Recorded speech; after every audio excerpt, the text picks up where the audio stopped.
Chapter 9. The Right Question.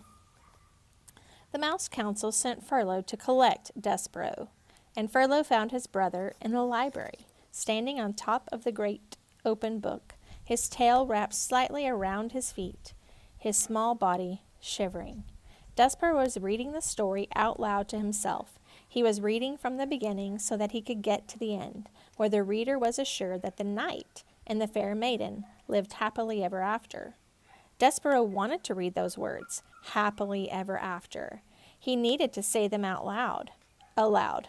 He needed some assurance that this feeling he had for the Princess P, this love, would come to a good end. And so he was reading the story as if it were a spell, and the words of it, spoken aloud, could make magic happen. "See here," said Furlough out loud to himself. He looked at his brother and then looked away. "This is just the kind of thing I'm talking about. This is exactly the kind of thing. What's he doing here, for cripe's sake? He's not eating the paper. He's talking to the paper. It's wrong, wrong, wrong." "Hey," he said to Despereaux. Despereaux kept reading. "Hey!" shouted Furlough. "Despereaux, the Mouse Council wants you." "Pardon?" said Despereaux. He looked up from the book. "The Mouse Council has called you to sit with them." "Me?" said Despereaux. "You." "I am busy right now," said Despereaux, and he bent his head again to the open book. Furlough sighed. "Geez," he said. "Cripes! Nothing makes sense to this guy. Nothing. I was right to turn him in. He's sick." Furlough crawled up the chair leg and then hopped onto the book. He sat next to Despereaux. He tapped his head on the head once, twice.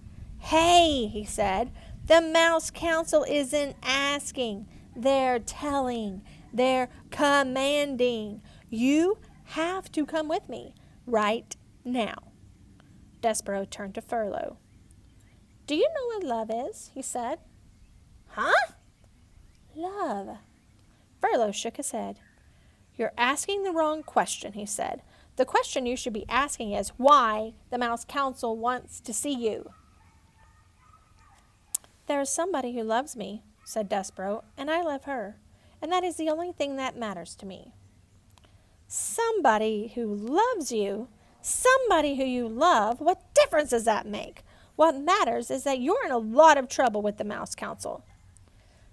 "Her name," said Despereaux, "is P." "What?" "The person who loves me. Her name is P."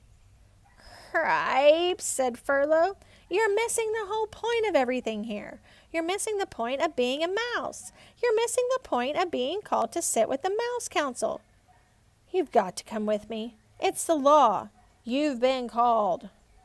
Despereaux sighed. He reached out and touched the words, "Fair Maiden," in the book. He traced them with one paw, and then he put his paw to his mouth. "Cripes," said Furlough.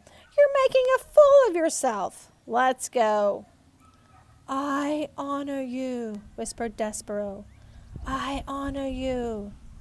And then, reader, he followed Furlough over the book, down the chair leg, and across the library floor to the waiting Mouse Council. He allowed his brother to lead him to his fate.